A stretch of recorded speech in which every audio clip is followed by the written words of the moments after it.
Welcome back to Definitely Not Definitive. I'm Ken. And I'm Bethany. And we're a couple of heretics in love that love reacting to some Warhammer 40k. Yes, we do. So this is If the Emperor Had a Text-to-Speech Device, episode number 27. We have a playlist for all of our reactions for this series, along with all of our Warhammer reactions. Plus, we've done Total War Warhammer if you're into that. So we got a bunch of Warhammer reactions for you. And a link to Patreon as well. You can get early ad-free access. We're a month ahead on our reactions. All right. You ready to do this? I'm ready. Looks like this is gonna be a big episode. We got Emperor, we got Magnus, we got Little Kitten, Rogel Dorn, the Custodes, all the greats. It's a lot. They're packing a lot in. Mm-hmm.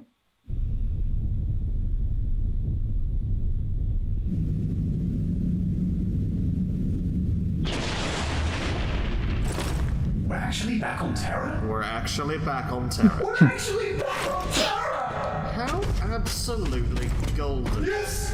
Gold! Oh, you can't imagine how much I miss gold!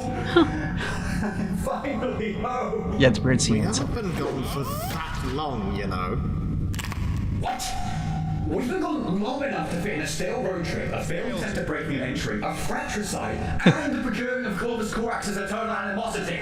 I don't find any enjoyment in you putting it like that. We've been meandering like a quarter-charge powerlifter in a dumpy warehouse. We have definitely been gone for that long, Magnus. Vulcan almost broke my spine! Don't have a bloody spine, you golden tosser! Fuck you, Lehman! Fuck you, fuck you, fuck you, fuck you! Nuts to Lehman. You've got two other brothers to worry about. Your weakness showed. Oh, come Oh. on! It's not like I killed Vulcan. He is unkillable, lest you forget. What makes you so sure he still is? I could sense his regeneration as keenly as my ever-present back pain. He's very much alive, I'm sure of it. Good. What, you thought some figure had gone and stabbed the perpetuality out of him or something? And what if I did? The saying goes, only a Primarch can kill a Primarch, lest you forget. Conrad Kurz was assassinated by a mortal. What? That's entirely irrelevant. Why would you even mention that? Because it's true! I don't care if it's true, it's not relevant. Being right is always relevant! You're completely missing my You point. don't have a point Yes! to make! Yes, I bloody well do! No, you bloody well I don't! say Stop that fight. Look! Shut up! I, Magnus, am right. No! You, companion, are wrong. No. And I Think they're gonna break will up. now proceed to inform you as to why. No! Vulcan still has his overpowered regenerative abilities. Thus, not even a fellow Primarch can kill him. No. Not me, not Russ, No. not Angron, and not Conrad Kurz. And he tried. No. Really hard. No. With a fork. No! In the case of every other Primarch, as far as we know, all of them can be killed by conventional means. Would you make me a sandwich? Yes. Like Can I ask for a sandwich? assassinated by, say, an assassin. So there, I have obliterated your foundation. I am right. You can get off my bright red ass. Oh no, my meager jerkin of legitimate concern is absolutely obliterated by your great stonking nitpick cannon. I'd personally call it an intellectual inferno cannon. Righty-ho, used to scribbling Armageddon then. Hey, Magnus! As the assassin laid into him, Comrade Curtis could have chowed down on some Primarch cyanide. You did the bump, mate. How's it feel? How am I debunked? Where in the warp would he find Primarch cyanide? Trademark. I don't know. Some Factorum milking Noctis juices out of rubbish teensy. What, deep in the kinky underbelly of Mars? I was gonna say the phalanx from Mars works too. Bionic fetuses were the Motion Mechanicus' idea for nice window dressing, so I suppose it makes sense. And the entire planet is one big car boot sale. Yeah. Oh, speaking of Mars and boot sales, first off, are we cool now?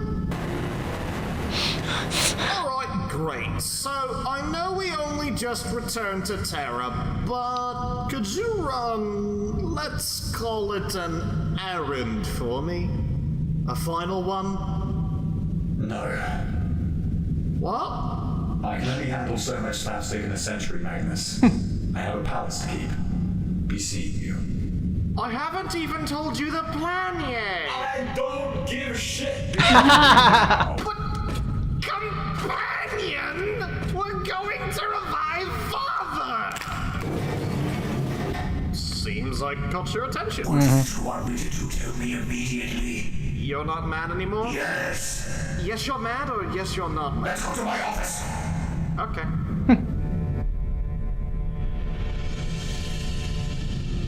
I have a plan. One final plan. A plan that shall see the Imperium of 12,000 years ago rise from the carcass that remains, free from corruption, bureaucracy, and booinged baby meat. Oh! This is my office, you know. Companion, have you ever heard of the Proteus Protocol? Only briefly. It's form of Washer and dryers got there? Oh yes, a mythical one at that. The Proteus Protocol allows for the engrammatic knowledge, personality, will, and memory of any given individual to be transferred into a new body. With it, we could revive Father through a swift and painless mind transplantation.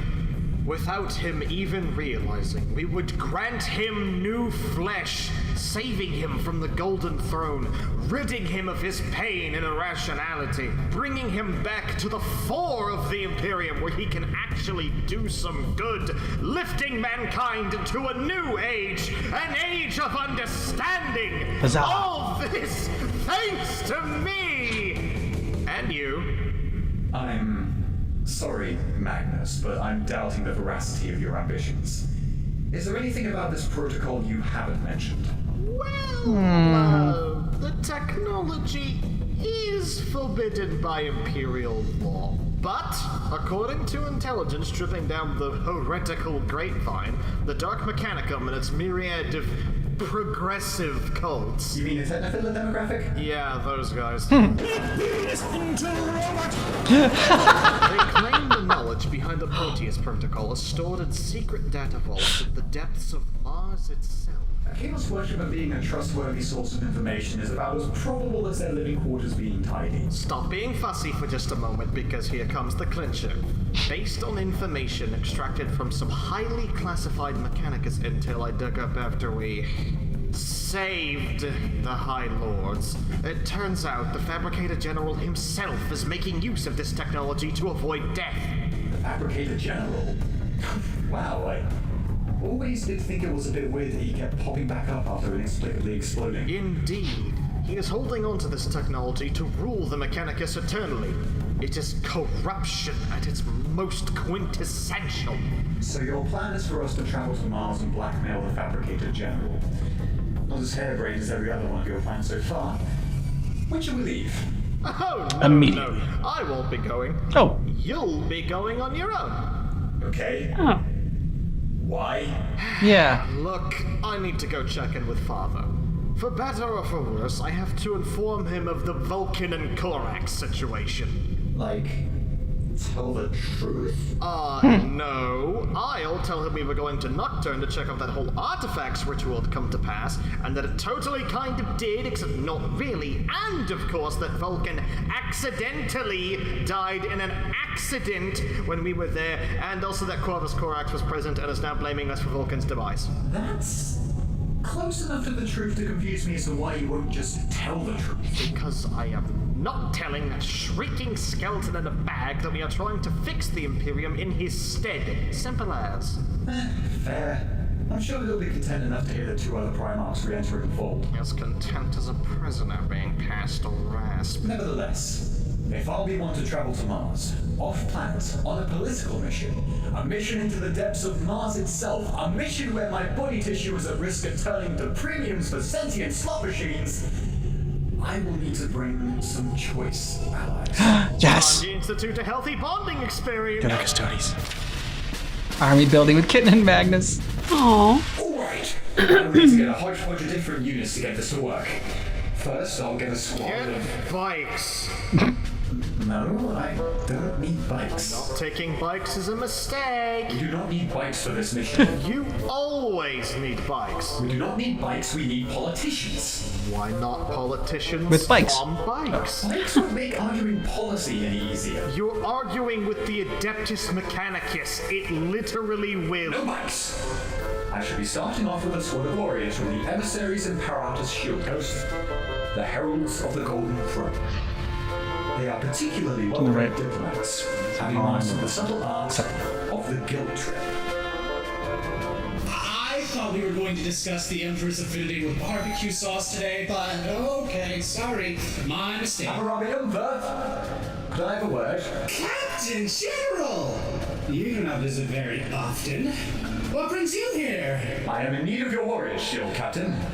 We are going on a mission. My warriors are always at your command, Captain General. Don't worry about me, though. I can just stay here. You're coming too. That is so generous of you. That's all good, but this mission might need you to excavate the datascapes of ancient Mars, companion. You'd better bring some custodians specialized in digging holes. I don't exactly have any Iron Warriors available. Better about Dick's holes. But I might have something better. The Shadowkeeper's Shielders. They are specialized in safekeeping the secrets buried beneath the Imperial Palace. They guard vaults containing ancient Dark-Tech abominations too dangerous to even comprehend. A perfect match for this mission.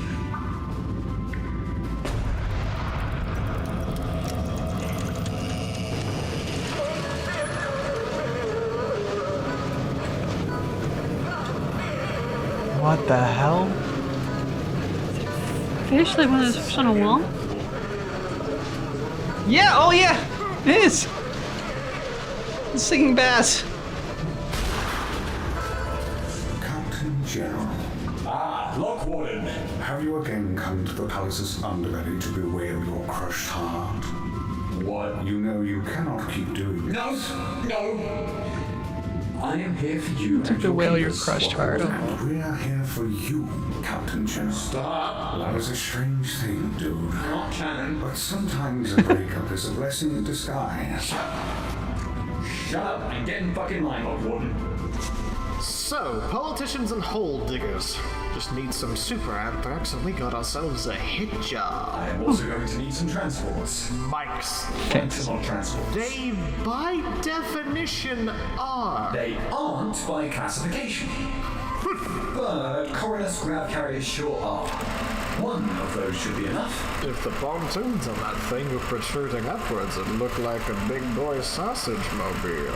Besides that, I'll need tech priests, servitors, and other menials capable of extracting the protocol from the data vaults. Shouldn't be an issue. This palace is like a thick brush of technophiles and mechadendrites. I might also require some brawn. The datascapes of Mars contain many a mechanical spectre, so coming armed would be wise. You should bring a dreadnought. Okay, not a bad idea. Yeah! Brother Sturto, Brother Dacia, I am in need of your assistance. They asleep? Really? Really? Oh, come on, lads, you just woke up. Isn't 500 years enough? I need brawn! Brawn! Did somebody say wrong?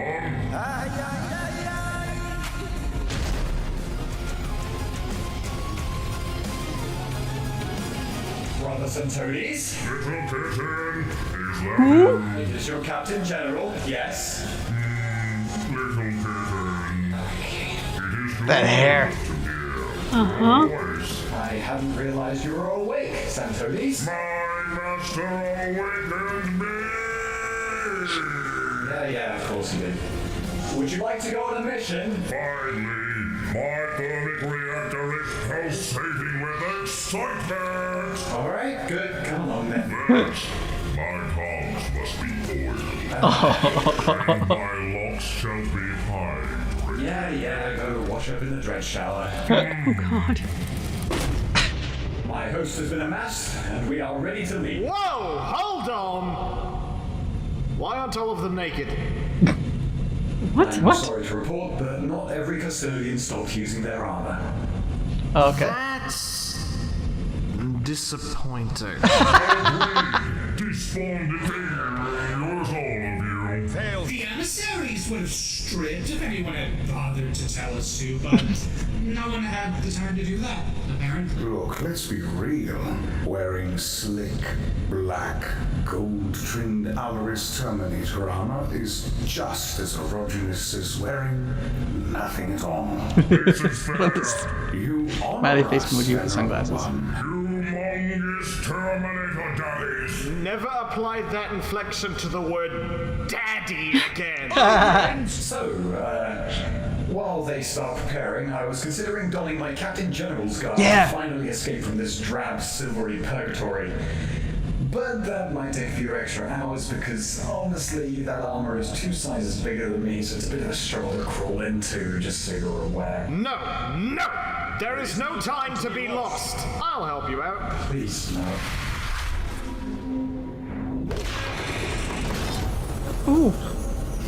What was she thinking?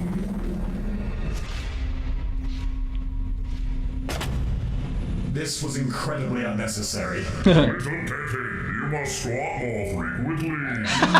Constructive criticism. No more useless quibbling Armageddon, companion. Less time playing dress-up as more time spent necromancing father. For terror's sake, part of my armor is still silvery. Did you do that on purpose? No, that's just the malignant powers of Zinch roiling in whatever you wear. What? No worries, leave the armor in a tub of simple green overnight and it should be fine. Oh, brilliant. That's our preferred degreasing brand anyhow. Oil spills are far too abundant in this palace. There is passive aggression in the air. It's not as passive as you'd like to believe. It's like so much body oil. Also, what is up with these feathers? I surmised that keeping in contact with you might be wise, so I ripped off a part of my being and attached it to your armor. Those feathers contain a small fragment of my psyche. Mini Magnus, come forth! Of course! Whenever you are finished on Mars, just call upon Mini Magnus. He acts as a direct link from me to you, wherever we might be. Whenever you need teleporting back, just speak to the feathers and I shall hear you. Then, if everyone is ready, send us to Mars. Whip 'em good, companion. Please send us to fucking Mars already! I want to crawl under dunes with my fingernails!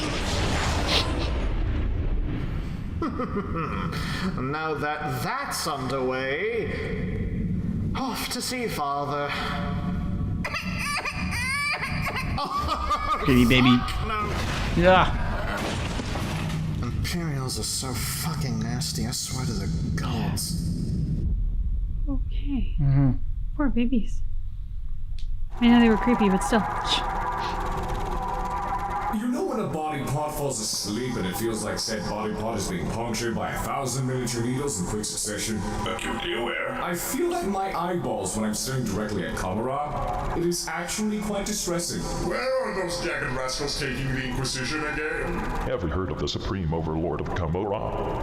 No, why would we have? Good point. Well, the Triumvirate, what we like to call them now, are going to meet up with a Supreme Overlord Vect. And the spies on this city. Or, well, I say city, more like a sector-sized underhive with no gravity. Correction. My brother Lehman and the Grey Knight are not to meet this Vect. Only walking Vestroyan stereotype, Fyodor Karamazov, will.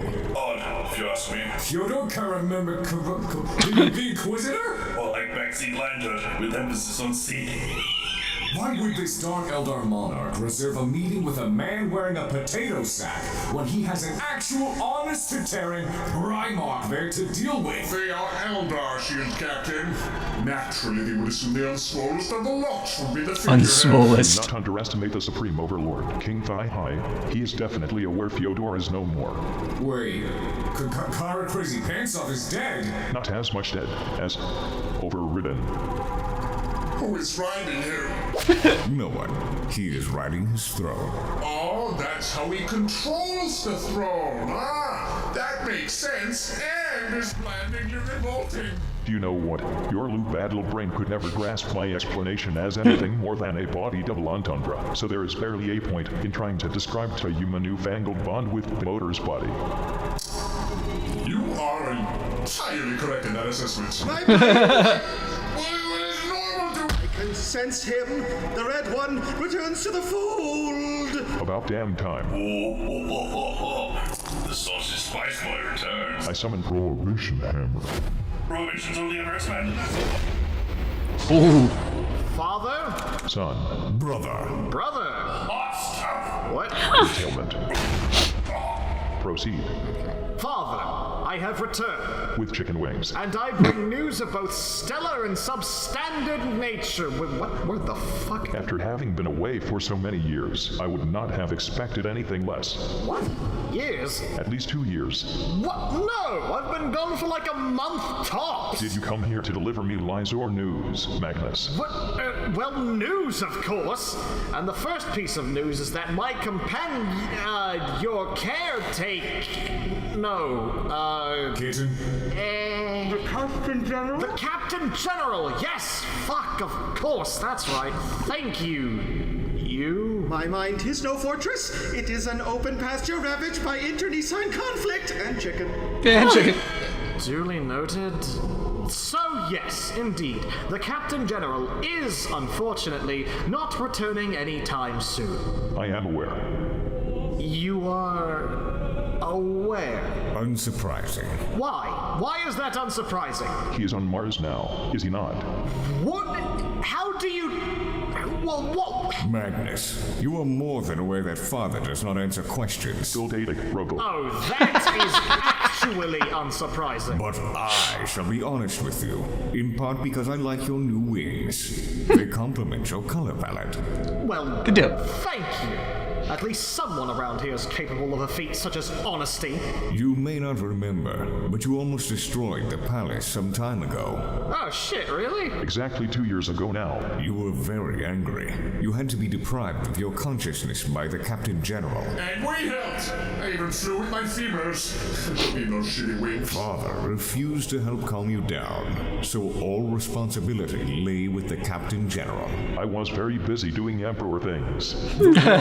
That you newly deconstructed several fabulous buttresses with your big head. Oh shit. But the almost worst part was that while your anger management session was still ongoing, these 3 racketeers took advantage of the situation. Oh now, racketeers! Come on, Lord Adorable, be my wingman for the sweet man. They convinced the Captain General to resign from his role as caretaker in exchange for aid in tranquilizing you. In the end, they did not set up fortifications, defied gravity for no reason, and were naked. They were really bad at helping. Again, unsurprising. You 3 have always been unswerving in your goal to make your Captain General feel like Grok's manure. You remind me of my brothers, the asshole ones. Holy shit, where did this worship pile of corpses come from? I suspect foul play. I am funny. Please, my glorious overlord, you must understand that we only did this because we wanted our chance to bask in the sun that is your being. Kitten has spent centuries tending to you, while our existences have been reserved for shooting rats and pressing benches. We needed reinvigoration. We needed to live again, and we can only truly live by your side. Please, my lord, do not think ill of us for this. I beg of you. I do not. Thank you. In fact, I expected you to do this. You did? Oh no. I did. I also expected Magnus to pick up the broken remains of the Sun Cat after the fact. Oh my god, it's this again. What? The sulfuric fumes this discussion is producing burns my brain. Magnus, It's all part of his plan. Captain. Have you ever played a game of regicide? Obviously. No, I'm not a nerd. Sorry. Imagine your lives as inert pieces on a regicide board. Now imagine Father playing a game of regicide in order to fulfill his own goals. I hope you can follow this comparison, but I understand if you do not, for it is very esoteric. Well, baby's first metaphor. I am not an infant. I am many years old. So, you expected me to take the Captain General along on some space adventures then? Do I even need to tell you what we've been up to, or did you imprint the ideas I've been having on my mind with some of your definitely not deity-like powers? Tell me anyway. I might be surprised by your definitely not puppet-like autonomy. As if I wasn't dangling by threads all along, like a clown. Did not mean to ruffle your feathers. You are insufferably cocky. So are you. But literally. That is funny. Magnus has the properties of a Quiet! No, yes! Fuck you, Dawn! I'm telling you about a journey now! Tell us of the plans you have hatched. Okay. I first planned on using my newfound companion to remove the corruption at the heart of the Imperium by slaughtering the High Lords, much like the Grand Master of the Officio Sasnor in the 32nd Millennium. That was quite inspirational. And you failed. Yes, obviously! As it turned out, they were all shape-shifting Xenos infiltrating the highest command in the Imperium. How convenient. Hold on for just a moment. Do you mean you saved the Imperium? Well, technically, but not in the way we intended. After that, we went to Nocturne as I wanted to harness the power of one of Vulcan's most powerful doomsday machines, the Engine of Woes. And you failed. Yes, I did! I failed! Just to remind you. Turns out Vulcan was alive! Vulcan has returned? Yes! And so has Corvus Corax, because he had apparently made a nest inside the Engine of Woes, like some shaggy plate-clad pelican! Corvus too? You sure you want to go compare people to birds right now? Yes! And now Corvus hates me because he saw me as I accidentally killed Vulcan with the Engine of Woes because Vulcan was breaking my spine! 1. Corvus already hated you. 2. You do not have a spine. You sound like a screaming rat. Tell us more instead. Fine, I will. Vulcan and Corax are on their way here now. Vulcan regenerated, obviously. This is fortunate. The last report regarding Vulcan's fate I have ever received was during the War of the Beast. He fought the most substantially sized orcs who have ever faced the Imperium. The eponymous, the Beast. Strange name for an orc. Usually, when orcs actually have names, the names are only there to highlight their identity as the utter apex of their rickety garbage fraternity. Like, for instance, Big Boss Goldlow Charisita. Or Warboss Thigh-Master. Or Book-Bred Wolf Smasher. Or Bad Stitch Red Duster. Or Gash Mash Weed Stasher Banana Slam Man Tabaram. Or What? No, I swear that one is completely real. I was reading a book called Death World about the Catachan jungle fighters. Check page 19 of that book. It is right there, I promise. You cannot read. You keep forgetting this. My glorious overlord, I am determined to learn. I prefer the Beast as a name, for the Beast was just that, a beast. Please do inform me more thoroughly of Vulcan's reappearance in the 32nd millennium. I will do this. In the 32nd millennium, Vulcan existed. During that time, an apocalyptic orc war made an effort to fight every single life form in the galaxy. And they succeeded. Unfortunately for the orcs, this also meant attacking the world of Caldera, a planet which Vulcan had insisted upon defending with his life. Caldera. That rings familiar. Was it not a world that Vulcan, named after he, Ferris, and Mortarion, last of which had previously fallen from the stairs, had conquered together as part of the 154th Expeditionary Fleet? Yes, but first he lit it on fire. Oh! Shit! That's not hamstringing the horse straight out of the box or anything. The human tribes upon the planet had come to worship Eldar Exodites as their saviors, a wretched behavior even he could not allow. Thusly Vulcan had the planet turned into a Promethean sun. Title drop! Who is this normal? You let him in? After setting the planet on fire, killing all its inhabitants, Vulcan swore to protect the world with the same ferocity as he would his own homeworld. Preserving a world of charred corpses entirely out of field is a very Vulcan thing to do. When the orcs attacked it 1,500 years later, Vulcan returned to the planet to uphold his vow. And as Vulcan was slain, the orcs invading Caldera. The Inquisition found out about his reemergence. Did they confuse him for a massive demon and virus bomb the planet? No. They attempted to force him into leading the Imperium. It is always one or the other. After the threat was abolished on Caldera, Vulcan joined the Imperium's forces led by an Imperial Fist, one of my sons, going by the wall name of Slaughter. Amazing name. A total action hero he was. I am Slaughter, greatest hero of them all. This is true, but we are speaking of Vulcan now.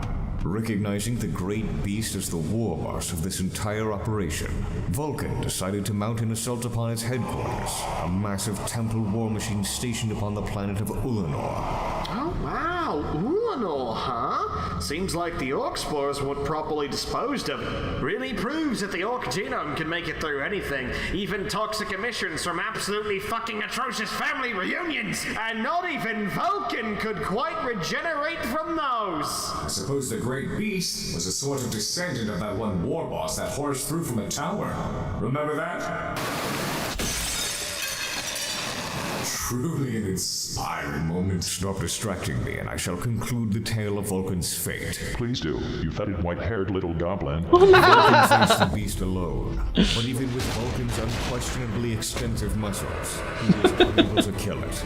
They were too evenly matched. Ultimately, Vulcan made a desperate attempt to rid the galaxy of this green menace. He sacrificed himself by tackling the beast into the temple machine's power generators, detonating them, shattering the war machine in its entirety, and saving the Imperium from one substantially sized issue. For a time. Then it came back, and there were 5 others. Oh god! The War of the Beast was weird.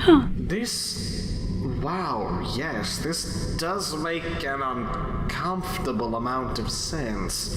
The power generators of orc war machines tend to run on pure war powers. War power, what a name. This could mean that Vulcan bathed his being utterly in the collective psyches of billions of orcs. Evidently, upon his recent return, the results have been, well, when I last met Vulcan, I could not help but notice that he wasn't quite the same. I mean, of course, none of us are the same. I am still me. But he's a special case. My daily 5-minute mirror gazing reinforces this. What do you mean, Magnus? I don't mean to 5 minutes. worry you. It's a long time. Mirror, yeah. Remember how soul fusion is a thing that can occur? Yes. Sounds gross. Of course I remember, you should. See, I think part of the orc gestalt consciousness might have fused with Vulcan's mind. He has these little fits, you see. So my son is now half-orc. Yes? Kind of? Fan-fucking-tastic. One boy is half-demon and one half-orc. What an absolutely horrid way to get an extended family. By my precious rather foreskin, brothers, orcs. Thought emoji. Well, Primarchs are our brothers. Stepbrothers, maybe? The whole concept of family is losing its appeal by the second. Hey, Magnus, you ever heard of Wincest? Hold on. Say, Magnus, hypothetically, if you and Vulcan were to fuse, would I get one whole son and one absolute abomination? No, I think we'd become 1/4 calculated, 1/4 cuddly, and 2/4 bane of all spines. My spine has shattered upon the very concept. Magnus, you must tell us of Corvus now. I have not much to tell, in all honesty. He has a really depressing beard, and I'm fairly certain he's been stuck inside the Engine of Woes for centuries. He'd probably pass the time writing heavy-handed poetry about birds and super death birds. This sounds accurate. Yes, it does. Despite the fancy new curse words Corvus will no doubt shower me in, it is genuinely good to hear of their return. I expect them home by next month. So, in 5 years real time. I am planning on getting him a chronometer for his birthday. He has a birthday? Now there is only one question left to be answered. Remember how we spoke about your talent for finding failure earlier? I unfortunately remember. Follow-up question to that would be, exactly what kind of mission have you set the Flaxen Cylinder up to horribly fail at?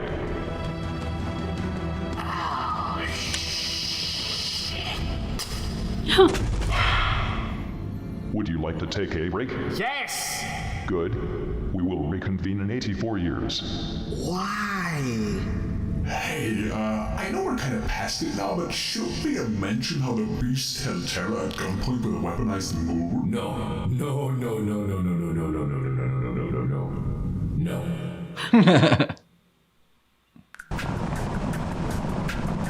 We have sandwiches. That is the scones. Scones are sandwiches. No, they are cakes. No, you don't put butter and cheese on cakes. You are supposed to put clotted cream and jam on top. Scones are not cakes. Cakes are supposed to be sweet. Force Commander, the scones are sweet. No, you do not use sugar to bake scones. Gah! You dare? Scones are sandwich breads. Scones are not fucking bread. Yes, they are made of bread. You dare? You must put a stop Quite to the these argument. giant tales to see what the true and faithful are made of. Hot dog bean sandwich too. I learned more about scones now than I ever knew. I know, right? Way or the other. No. Oh. So actually, that was like incredibly helpful for Magnus to go over what he was like his plan and what he was doing, and like get more background on Vulcan. Like, had wondered why he was talking like an orc and everything like that. So now we got that. Okay, like he went into that machine with the orc boss, and that's why like he's kind of fused with his being.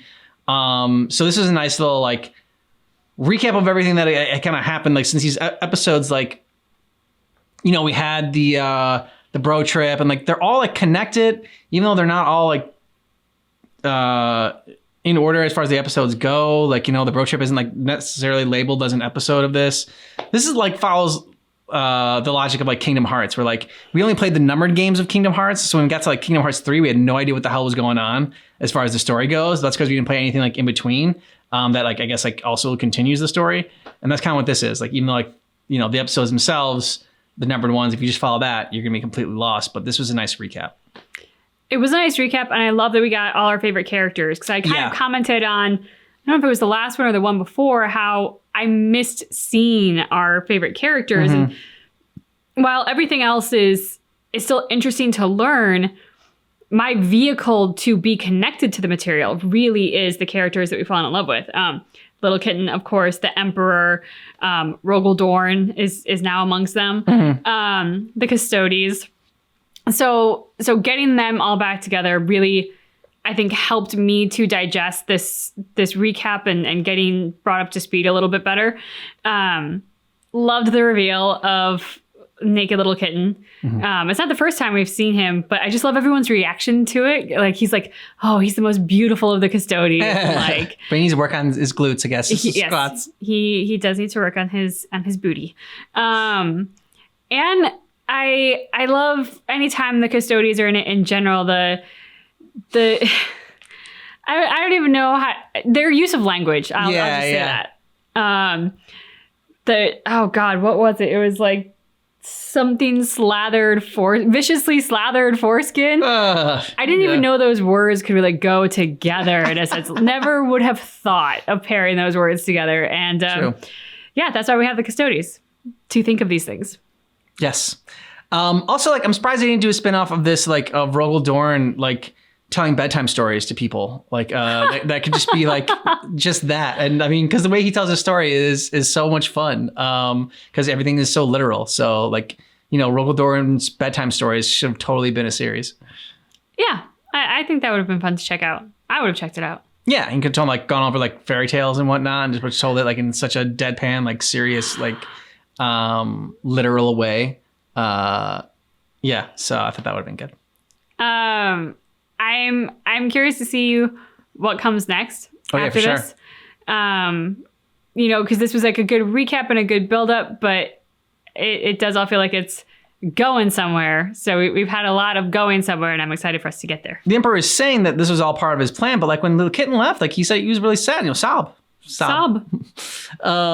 So he seemed devastated, and like, I mean, maybe just, you know, he knew he had to go through some pain and some sadness, but it was gonna be all, you know, good in the end. Interested to see what Little Kitten will think, that knowing that this was his plan all along, and that Magnus sent him on a quest that was going to, inevitably fail, was doomed to fail from the start. Yeah. And I enjoyed the little kitten fight with, I just want to call him Big Red. But it was fun. Magnus? With Magnus. Yeah. It was fun to see those two kind of going at it. Yeah, agreed. Let us know what you thought about this down below in the comments. And if you want early ad-free access, we're a month ahead on Patreon. Yep. You check out the link down below in the description of this video. Thanks so much for checking out our reaction for If the Emperor Had a Text-to-Speech Device, episode number 27, but just keep in mind that our reaction is definitely not definitive.